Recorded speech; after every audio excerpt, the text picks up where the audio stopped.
Hello and welcome back to the Lapdown Formula One podcast, fresh from Miami. And we are Formula One influencers.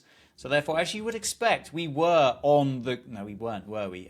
Anyway, my name's Dan. I'm joined by Alex. And we're here to talk to you, or talk with you, actually, about the Miami Formula One Grand Prix, sponsored by whatever it was sponsored by. Yes.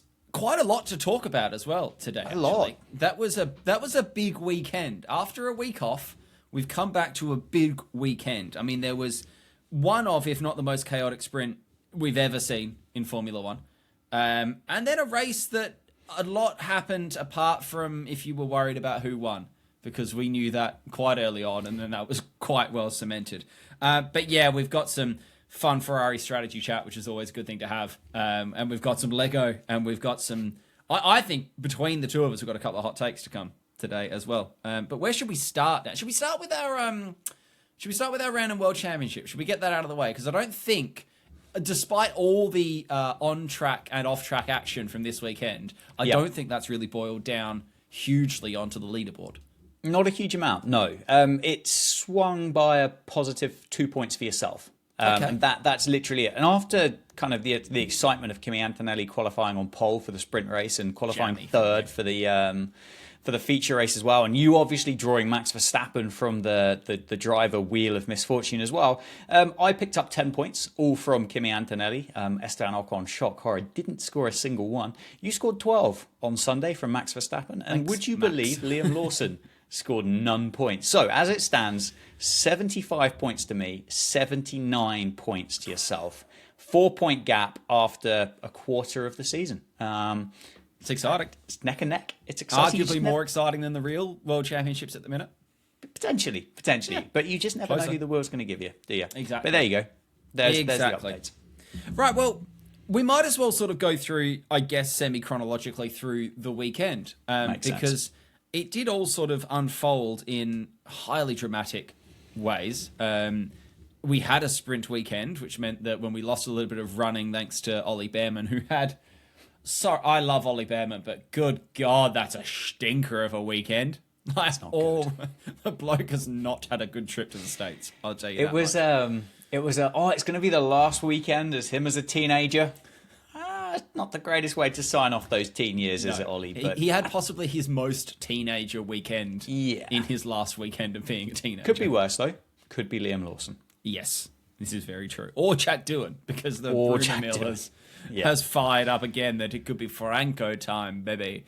But it's been Franco time, baby, every week so far since they signed Jack Doohan. The preferred driver of the Lapdown podcast. The preferred driver of the Lapdown podcast. Right, let's talk the absolute chaos that was that sprint, and let's start with Charles Leclerc not even making it to the line. Yeah.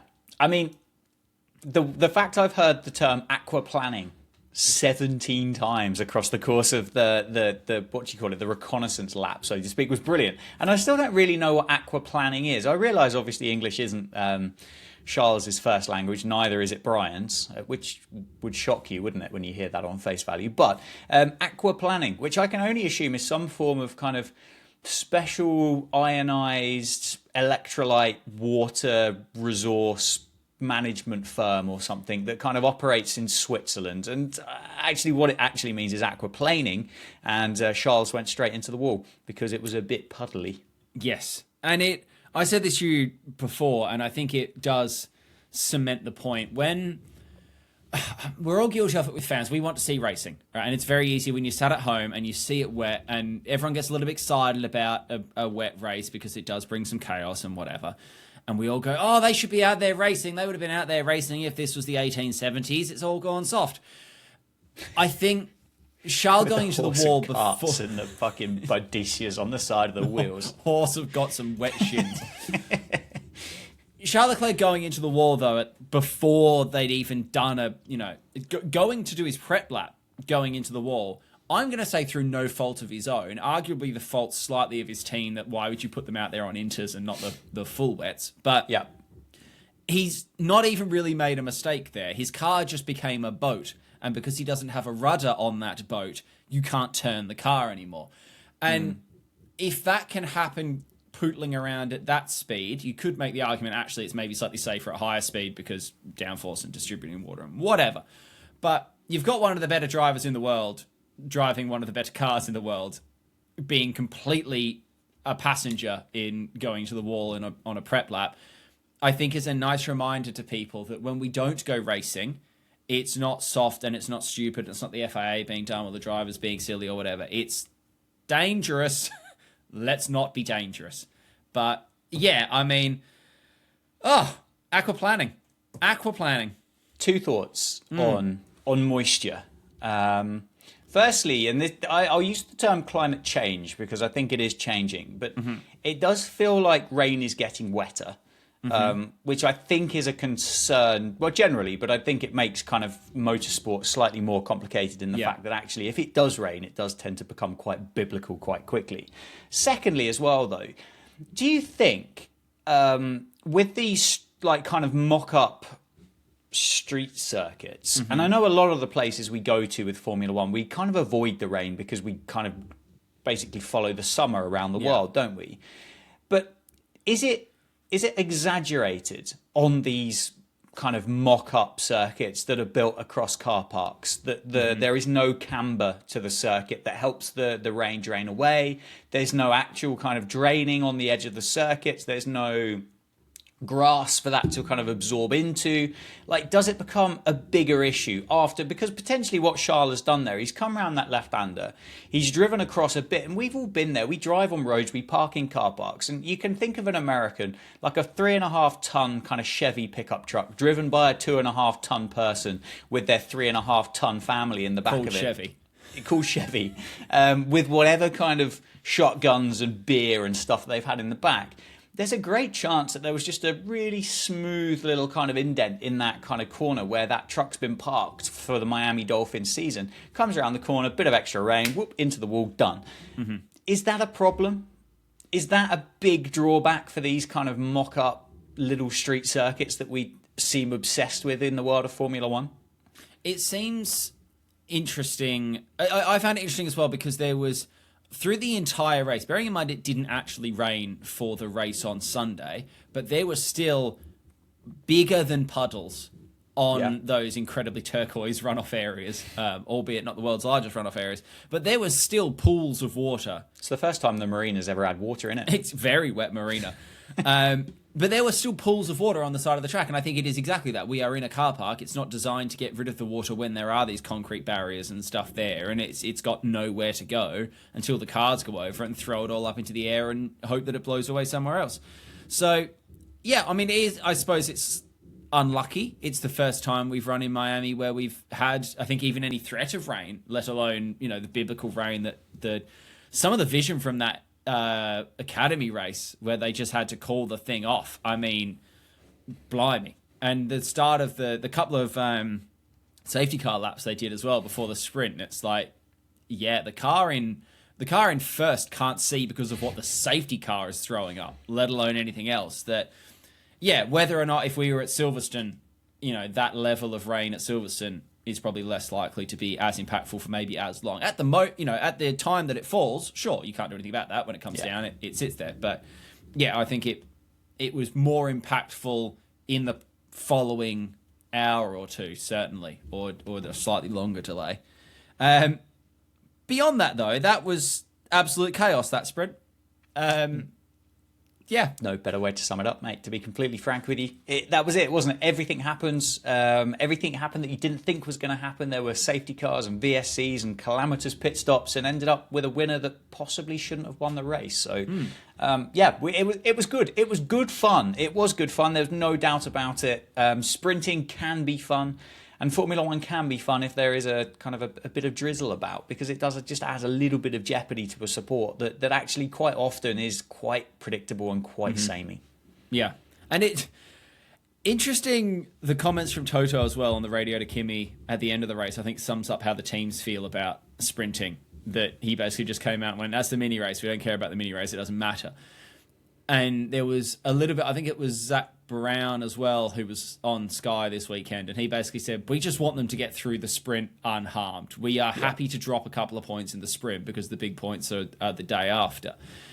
And the sprint maybe isn't doing quite what it was intended to at a sporting level, I think it definitely is at an entertainment level because we wouldn't be talking about an FP session. And we've given the first 10 minutes of this podcast to talking about that sprint, and there was plenty that came out of it. And, all the scenes around Antonelli's pole position doesn't happen in a practice session. Even if he tops a practice session, everyone goes, So it's sort of working and not working all at once. I don't know how you fix that. I don't know if you need to fix that.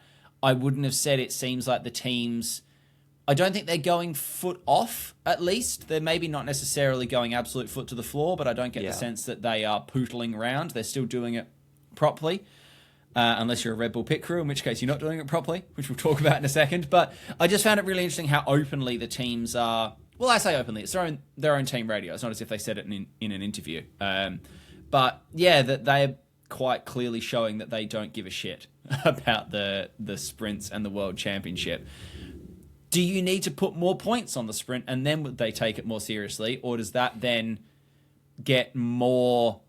Is it more problematic if you put more points on it? I've got a better idea of where you can put points, which we'll talk about. Ass? No, we'll talk about that, I think, after we finish just mentioning about Max's pit stop. But I don't know. I'm not even convinced that sport is the number one priority for those that are kind of in charge of Formula One right now. And I think if it creates a bit of entertainment and they can sell a few extra tickets for it and get a few extra eyes on the telly, I think they're going to be quite happy. I don't necessarily know, and I'm not entirely convinced that they particularly care. I think it's a pure numbers game, and funnily enough, those numbers aren't actually the points, which I realise are scored in numbers. But anyway, there's my thoughts. That's what I think. I don't think they'll change it. I just think we might end up with more sprints. Yep. Which, hey, we've said before in this pod, we're not anti-sprint. I'm actually quite pro-sprint. I'd rather it. Get on with it. Just get on with the lot. What is going on with Red Bull's pit stops and Red Bull's pit crew and the Red Bull garage in general at the minute? Because they've gone from being the absolute benchmark of pit stops to being an absolute shambles. It feels like the last few days of Rome, doesn't it? As kind of the empire is tumbling and crumbling down. Maybe what happened with Liam Lawson, maybe it was panicked. Maybe they knew that something wasn't really going to plan. And are they going to be under a bit of pressure from Mercedes, Ferrari, Williams potentially as the season goes on? They certainly are in one half of the garage. And it just feels a bit stressed. It feels a bit panicked. Max feels a little bit kind of crackly in the voice now when he comes over the radio after a couple of bits and pieces. Like, it was almost disdain, wasn't it, when it came up through the radio after the pit stop? Like, real disappointment, I think, in his teammates. His teammates basically that have let him down. They haven't really fixed the problem with getting rid of Lawson and bringing Tsunoda in. He's not actually done wildly better. He's not suddenly kind of stuck it up there and giving Max someone to race with. Maybe it is. Maybe they will get the 26 car right. I don't know, but it is starting to feel kind of like just the last few days of an empire here with Red Bull, isn't it? And they're just going to slide back down towards that middle tier. Yeah, I think I hadn't actually looked at it that way, and I think it's a really interesting point that the pit stops for Red Bull are almost a really nice summary of just everything, of where they're at in general. And we're talking behind the scenes leadership, we're talking driver setups and the car. And I hadn't looked at it like that before, but it's actually quite a nice indicator, I think, that they, for something so... Calling pit stop simple is not correct. There's a lot of moving parts in them. But for something so simple as car drives in to exactly where you know it's going to be, you take one set of wheels off, you put the next ones on, and then you drive away without hitting someone. That's a nice controllable. That, as far as variables go, pit stops are very controllable. You can practice them. You know exactly where everything's going to be and when it's all going to happen. So when they start going wrong, it's actually that's that first crack in the foundation that you start to go, that's ooh. And I think that's really interesting that it's the culmination of how that team is looking at the minute, that what they were so good at. And it's dumb stuff as well, which I think is almost more damning. It's not sticky wheel nuts, and it's not that their pit stops have gone from being 2 seconds to 2.6 just because they're not quite as in sync anymore. Yeah. They threw the car into another car. They just didn't check the blind spot, did they? They just didn't even look. They just... for the other week, the lights didn't work. and then the second set of lights didn't work, and now the lights work too well that the lights have just let him straight off. But yeah, panicky. I think it's panicky, and it's overextending, and it's trying too hard, and when you try too hard, it all kind of falls apart. But Yep. I felt bad for Antonelli as much as anything. He was the biggest loser out of all that because he had to I go feel around. bad for me. He got given a drive-through penalty basically by Red Bull. We could have been on tumbled equal him down. points. If that hadn't happened, we could have been on equal points, and we all know that the most important championship in the world is the Random Driver World Championship that we've got going on. So Yeah. yes, I am disappointed. Yeah. Disappointed in Red Bull. I'm disappointed for myself, and I suppose I'm disappointed for Kimi. There you go. If There I you have go. to be. Let's move on to Sunday. Actually, Let no, go. very Let quickly go. before that. Let's go on to Sunday. Let go on to Sunday. Let go. Let go. This is where you put your extra points. Just make Lego cars every Grand Prix. Let them act like children and bump into one another. Give them points. It's just brilliant. It was great. You've never seen a group of professional athletes giggle more like professional No. school children, have you?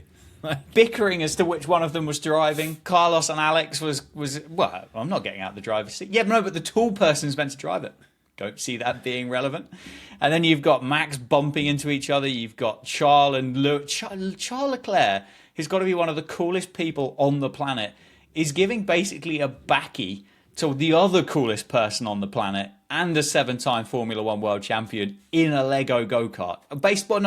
Basically a Lego mobility scooter, I think, is what they were rolling around Miami in, and it was a lot of fun.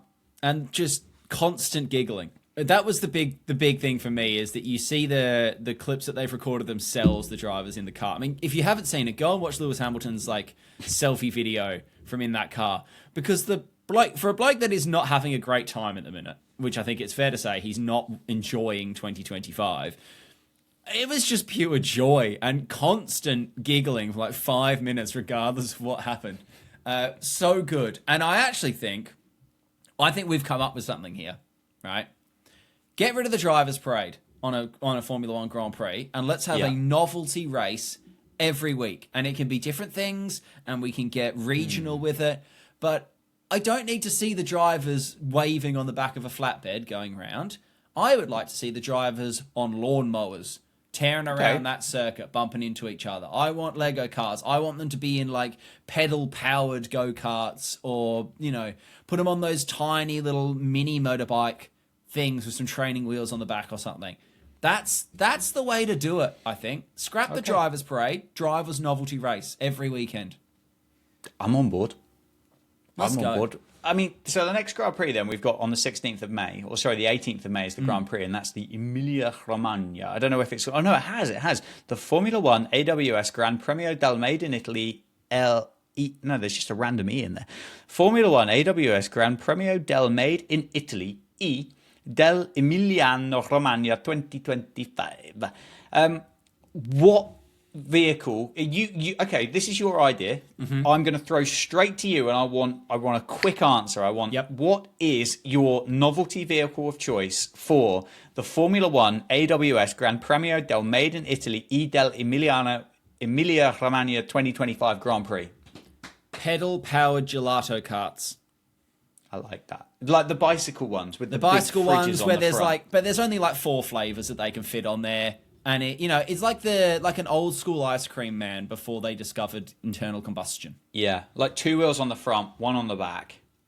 Yeah, and there would be a stop halfway around where they had to serve, so their teammate is waiting at the end of the straight, right? And he has to place an order. So they turn up. Ollie Behrman comes pedaling down. Oh, here I come. Oh, there's Esty Bessie. What do you want? Pistachio. Right, stop. Get out. Scooper. Cone or cup? Cup. Bang. In. Tiny fork spoony thing. There you go. Driver swap mate. on. And he's away. Tell me that's so not better than a Esteban driver takes parade. over. Yes. So he doesn't even get to eat the ice cream. No, while he's pedaling. But that can be dangerous. You need 2 hands to scoop and hold. You can't... Use one of those harmonica hold things then. Yeah, good idea. I mean, if it's been as wet as what it has been in Imola over the last couple of years, we could just give them jet skis. There you go. That would probably work. Yeah. I liked it. I think it was good fun. It was good, light-hearted, fun, and I don't necessarily think you get enough of that sometimes in life. So No, more as of far that, as please. you actually said this before we started, as far as all the novelty bullshit at a Grand Prix goes, this That's was a the quote best. as well, actually, isn't it? This is the best form of novelty bullshit Yes. because the drivers actually bought into this as well. This wasn't a media appearance they didn't care about. They wanted to be there because you put them in their element and let them do what they wanted to do, just the silly version of it. Great, well done. Whoever came up with that, so many ticks. Yeah. Great sponsor tie-in as well, because we've said Lego so many times, and to be fair, even before they raced them, the Lego F1 cars were incredibly cool. And then you realize, oh shit, they can actually move. Like, perfection. Perfection. Brilliant. All round. Right, now we have to talk about the serious stuff, because there is plenty of serious stuff to talk about. And I guess we should start turn one, which is going to lead us into general corner chat. Which this is going to be slightly new territory for the podcast because we don't like to get overly intelligent with things because we're not overly intelligent. But it's getting silly now, and I will get in ahead of this, and it's not usually the people that listen to the full podcast that say this, and this bit won't make it onto socials anyway, but we are not saying this because it's got to do with Max Verstappen. That's my disclaimer before all of the rest of this. He is often the catalyst. A lot, though. 100%, but he could be not involved, and all of what we're about to say is still true. Max is just often, because he's a very hard racer and he knows exactly where the line is, he's just very often involved. But this is nothing to do with us trying to penalise Max, or apparently we're both British and we're trying to just push the British agenda despite you being Latvian and me being Australian. This is not anti-Max chat. This is just general rules and corner stuff. Yep. What's going on with corners in Formula One and overtaking? Because I don't think anyone knows, but then they also know too much, if that makes sense. Like, it's gotten to the point where they're gaming the system rather than just racing, and they are driving to a rule book rather than driving the cars around other cars, I think. Yeah. I think that's really well summed up, actually. And as you said, to gamify it, I think is true. And I think yes, I think you're also right. I think people know more than what they possibly think they know about overtaking as well. But it does seem really inconsistent with what you can do one week, what you can't do the next. The one thing I really am not a fan of is the constant, after something happens, all of a sudden you just go, beep, beep, beep. You run me off the road. My axle was along. I don't care about your front axle. Yeah. Not interested about the diameter to where you were and all this other stuff. Not interested. But that, I think, is annoying. That's kind of like just calling your mates out at school for being a bit naughty in the back of the classroom. The rules are inconsistent. It doesn't help the fact that your stewards change each week, because then the rules become different. It doesn't help the fact that each circuit we go to is going to be different as well. Some circuits you're able just to run people off the road and then kind of cry wolf at the fact, oh, they left the track. Well, of course they left the track, because if they didn't, you'd have had an accident. On some circuits, like next time we go racing, we'll have grass next to it, and maybe that won't be such a, oh yeah, it's fine, I'm just going to bail out off the circuit anyway. Some circuits you just have walls, and that doesn't work particularly well when you just run people into the walls. So that, I think, is where I personally am getting stuck on this. I think it's too complicated. I don't necessarily know if there's a punishment that's appropriate for it. Might be because I'm old, but I would very much like to see them address the running people off the circuit issue, because I think personally I find that as an issue, but I don't necessarily ever feel that anybody else feels it's an issue. Maybe it's just me. Yeah, and it's so difficult because, as you say, it's different from not only track to track, not only weekend to weekend at the same track, but from one corner to the next at the same track, the rules change again. And they touched on this on the broadcast, that there are one set of rules of engagement if you're overtaking around the outside versus the inside. And then there's another set of rules if you're going into one kind of corner.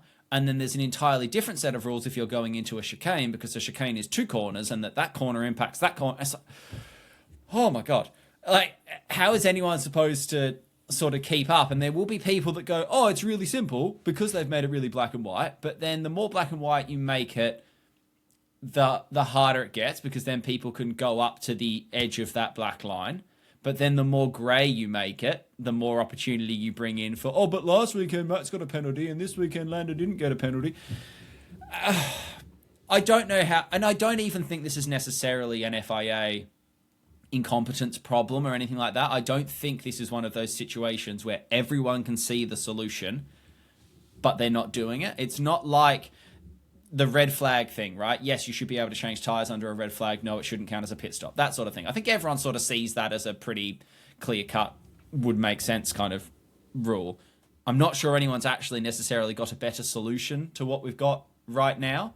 I think we just all agree that what's happening right now is a bit daft, because they do just run each other off the road, as you've said, because they know they're allowed to do it. Or they know that there's enough grey area that they can complain on the radio, or at the very least, it's worth chancing your arm, because I will try and run him off the road. And if maybe the stewards are in a bad mood, it's 5 seconds. Well, I'm still ahead. And guess what? I'm now 5.1 seconds down the road. Doesn't matter anyway. Yeah.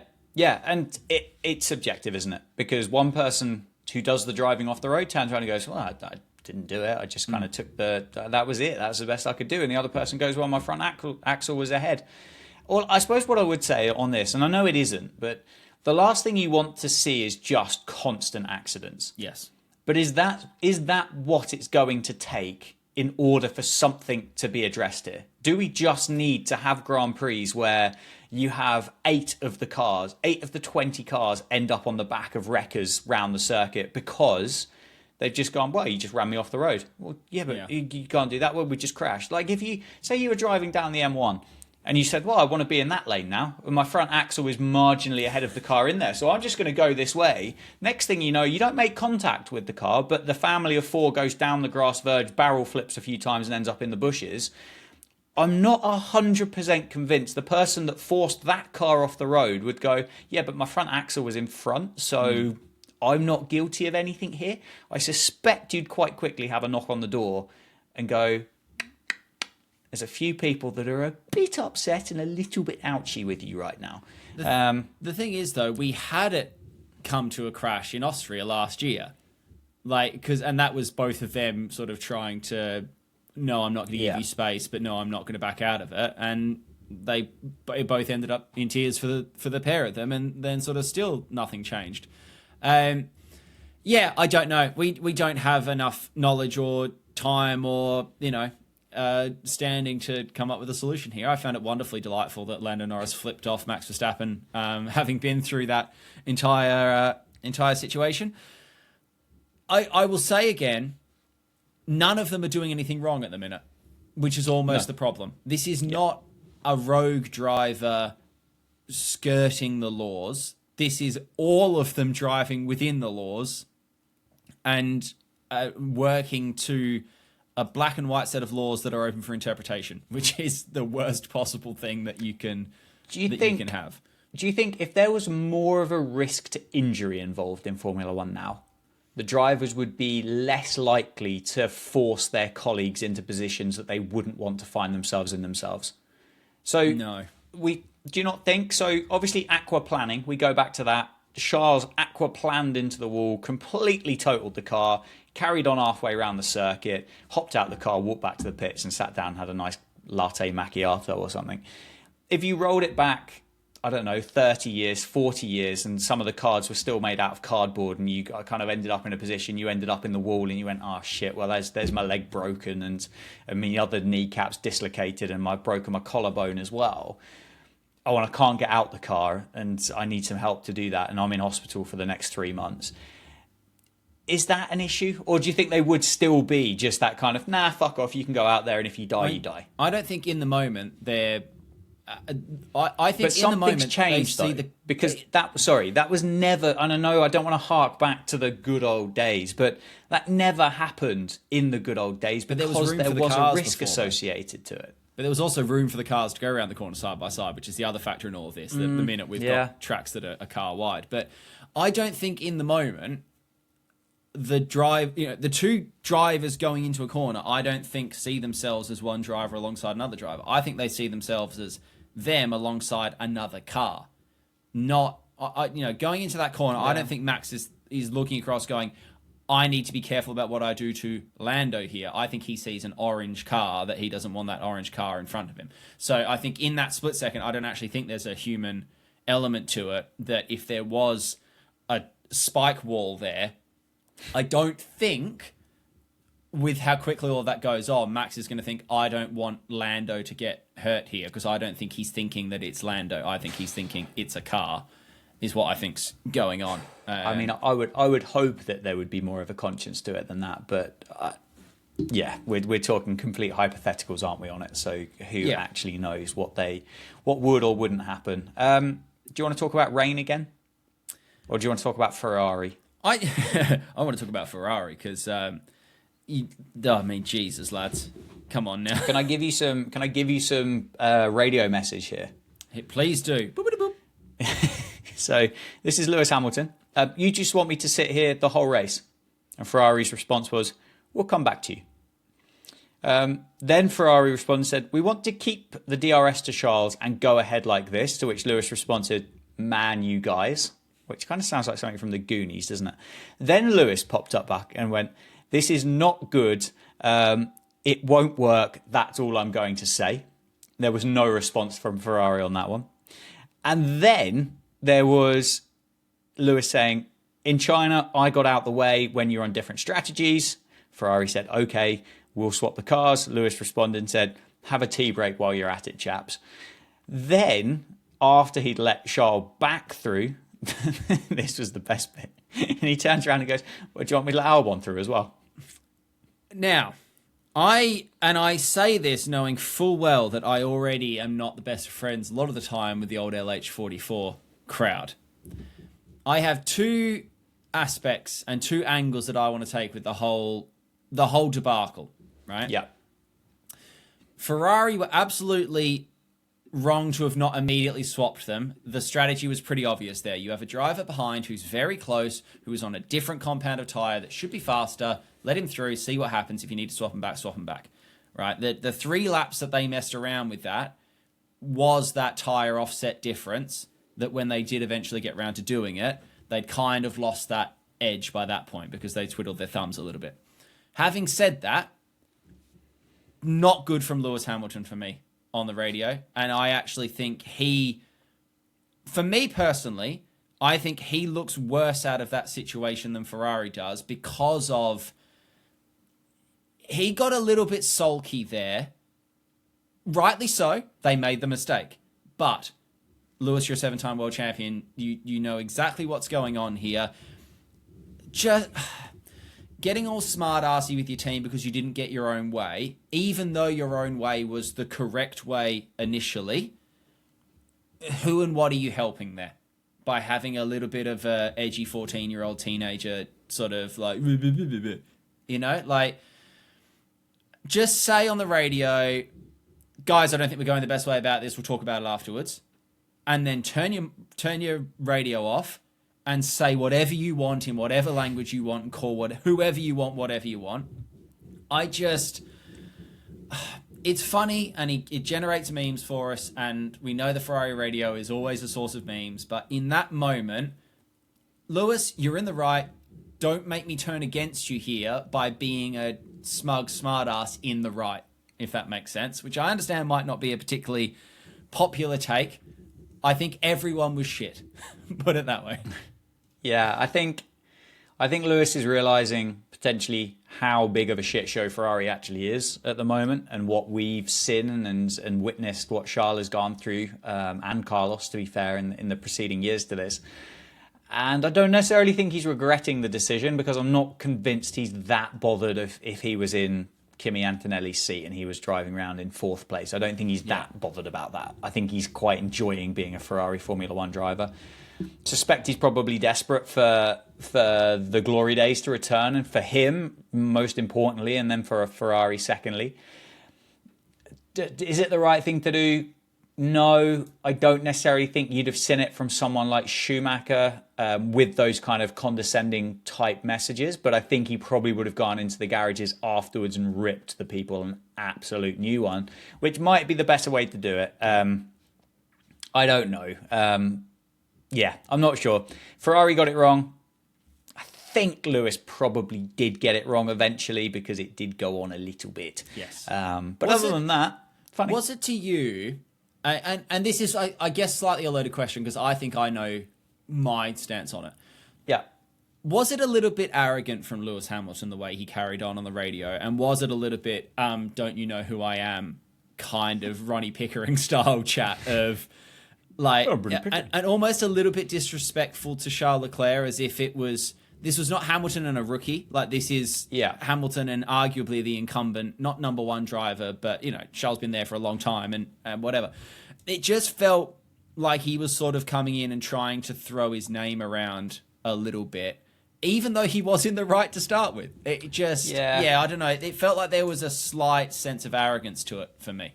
I wonder, just to play devil's advocate to it, I wonder whether Lewis felt a little bit disrespected with what had happened in China. And I must admit, I don't exactly remember what happened in China, but it was certainly painted in a way that Lewis jumped out the way for Charles to carry on. And I can vaguely recall that being the case. I don't think there was a huge kind of back and forth going, oh, well, we might switch it, we might not. Actually, it did feel like Lewis took that initiative on himself to kind of go, what tyres is Charles on? Okay, I'll get out the way type thing.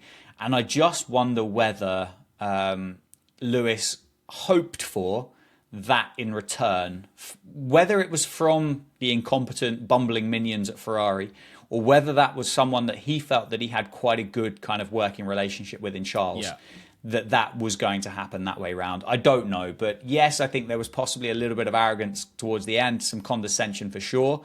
But yeah, maybe just a little bit of a, actually, why am I being fair to you if you're not going to be fair to me? Yeah. The other way around. So the slightly weird bit for me as well, I think, it's the most basic thing in F1 that if there's team orders that we swap the position to try something because we're on a strategy, that if it doesn't work, we restore the positions that we were on the road. So and I think that's where I really turned with it. Before they did the whole swap back and it's do you want me to let Carlos through as well or whatever, that was the line at that point where I was like, well, no, hang on, mate. Like, they got the timing wrong, yes. They let you through. You didn't disappear up the road. You stuck there and you had the bloke behind you on the slower tyre sticking to you in DRS and overheating himself. And so they swapped it back. They tried it. It didn't work. It didn't work because I think of their own fault of waiting too long, but they tried it. It didn't work. So team orders forever have dictated that you then swap it back. And they gave it, 6-7 laps before they went, oh, well, this isn't working, so let's flip it back around. I don't know. People will come for me and say, oh, you're only saying that because it's Lewis or whatever. I'm not. I would have said it the other way around. Although there aren't any other 7-time world champions on the grid that I think have the ability to throw themselves around quite so much as that. But yeah, not fun. Ferrari, come on. You've got two very, very good drivers there. Let's sort that out, shall we, please? Make everyone's life a little bit easier. Yeah, I don't think they will, but yes. No, I think it's going to keep, particularly while their car is not good. No. That's not a quick race car. It's not a quick race car. Right, a couple of last things to finish. I have a couple of sort of AOB topics. And the first one of them is a really, really simple one. Good God, I loved that top-down hairpin camera with the drone. That was really good, wasn't it? Oh, I know it only works on certain corners. You need that kind of hairpin corner for that shot to work. But for all the flack that we give the TV director and the broadcast and whatever, just one of those. Because whoever thought, let's stick a drone above this turn, hold it there, and hold the shot long enough, it gives you a real good sense of, A, how close these cars are to each other from going up the arse of each other constantly, and the concertina effect, and you do get a really good sense of the lines that they're taking, and the amount of times I sort of high-eyebrowed and went, are we switching back here? Like Lando's going real tight on that corner, and they're not. Well done. Lovely camera. Enjoyed it a hell of a lot. It was superb. And I just felt how good it would look if you put it on a good Formula One circuit as well. Like, could you put it at the hairpin at Suzuka after they've come under the bridge? Could you put it at turn 1 for Spa? Obviously every other year, though, because Spa's only going to be alternated through the season and we have to have another 15 years of this shit show in Miami. But could that camera work work somewhere good. Oh, Monaco. That we Monaco. better see it at Monaco around that hairpin. If we don't, yes, I will please. write a letter. I will write a strongly worded letter on my own lead-headed paper. Good. With a quill. With a quill. I will do it in ink. And then my other thing, and this is going to be potentially a hot take that some and maybe even you might not agree with, right? And it's steeped in a question as much as anything. I don't think the Miami layout is that bad. And I think if the Miami layout was A, in Europe, and B, not a street circuit, I don't think people would hate on Miami the way they hate on Miami as a circuit because it is in a car park in America. I think if you lifted the tarmac out of Silverstone and you popped it over to the side, another part of the Northamptonshire countryside, and you took that layout from Miami and you popped it on the gravel and grass of Silverstone, I think people would be far more receptive to it. Yeah, I think you'd have to iron out that kind of shopping trolley chicane type thing. But I think as a strip of tarmac, it's okay. It's got 2-3 places that you can actually overtake, which I think is good. Mm-hmm. The fast wiggly squiggly bit's quite exciting as well. But I think a lot of people hate Miami because of all the stuff that goes on outside of the circuit for me, rather than the stuff that's in the circuit, which... But then I suppose, again, to play devil's advocate to that, if we're being pushed all of this stuff, all of this amazing stuff that Liberty are doing outside of the confines of the Formula One circuit, then actually the whole package does have to come into consideration. Mm-hmm. And people can criticise it because of the painted blue decking that surrounds some yachts that some utes have driven in over the course of the week, and influencers and Instagrammers that no one's ever heard of posing next to Formula One drivers and stuff like that. It does take a lot of points away for Miami. And I must admit, I had to check that it wasn't the 1st of April when they announced the fact that Miami had been extended to 2041. It's a long boy extension. 2041, that's another 15 years of Miami car parking. That's not good, I don't think. I mean, who knows what Formula One's going to look like in 16 years' time, but I can't help but feel that driving around the parking lot of the Hard Rock Stadium in Miami is going to be good. But that's my point, though, is that the track... I think the track is fine, because you say there are overtaking opportunities in multiple places. I think they've got the DRS about right now. That long back straight DRS, and then the second dose is the important bit, because it means that if I overtake you just by dive bombing you because I had DRS down the back straight, I need to get my exit right. I can't absolutely bungle my way through a dive bomb there because I know that once I'm ahead, I'm gone. Because if I compromise myself by going too hard there, I know that you've now got DRS to come back at me immediately down that next round. And we did see that a couple of times. Like we saw people sort of get the move done in a sense of getting ahead, only to immediately lose it again straight after. Or you can do what Lando tried to do a couple of times, and Oscar actually, of don't make that move down into whatever turn it is on my lovely drone hairpin. Get super close. Get traction out of that, and then use that second one to sort of make a move down into turn one. I'm trying to be all positive again, but I just think it is skewed. Absolutely. And you are right that all the fake marina bullshit and the celebrity stuff and the fact that it is literally in a car park does skew it. And I just think if you put it in a field and gave it warm, fuzzy corner names, I think people would be a lot more receptive to it. That's what I'm going to say. Yeah. And then my final thing that I'm not receptive to. 2041, for Christ's sake, lads. It's a lot.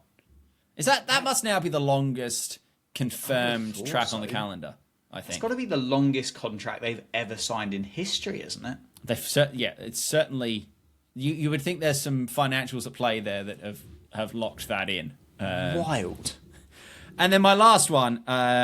on my AOB, God, it's funny that the drivers now just ignore Mohammed Ben Suleiman at any available opportunity because that annoying little mosquito tries to, insert himself into every possible situation, and drivers have clearly had enough of it now because he was within under an arm's length of Oscar Piastri there, and Oscar has just gone and hugged his girlfriend and hugged his team principal, and then there's MBS going, I would like a hug now too, please. And Oscar went, no, goodbye. And just walked away. And can we keep doing that, please? And then maybe eventually his shame will reach such a level that he doesn't just try and awkwardly get in the back of people's selfies. Go away, man. Go away. You've got other things to sort out. He's a pest, isn't he? Yes. Correct. 100%. That, I think, is the way to describe it. He's a pest. He's kind of a needy little person that's kind of almost having to justify his existence by constantly showing that he's there, but nobody actually knows who he is or what he does. And those that do know who he is and what he does don't respect who he is or what he does. And it's very awkward. But I'm okay with it. Keep it going. Make it as uncomfortable as you possibly can, because no doubt he'll just throw his dollies out the pram at some point and they'll form some form of FIA directive where one must shake the hand of MBS at the post-race thing or something just so he's on screen. Wouldn't surprise me. What I will say as well is, and it's isolated to him because Stefano Domenicali does insert himself a little bit and you forever see him in the background of this or that or whatever. But I think the drivers and the teams respect Stefano a lot more because the interactions are almost always positive or at the very least cordial.